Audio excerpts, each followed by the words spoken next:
ஒரு ஜீவன்தான் உன் பாடல்தான் ஓயாமல் இசைக்கின்றது.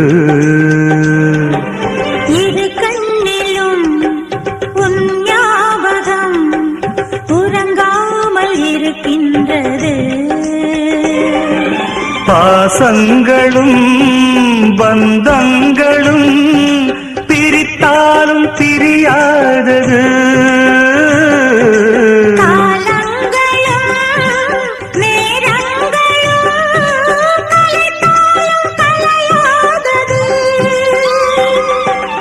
ஒரு ஜீவன்தான் உன் பாடல்தான் ஓயாமல் இசைக்கின்றது.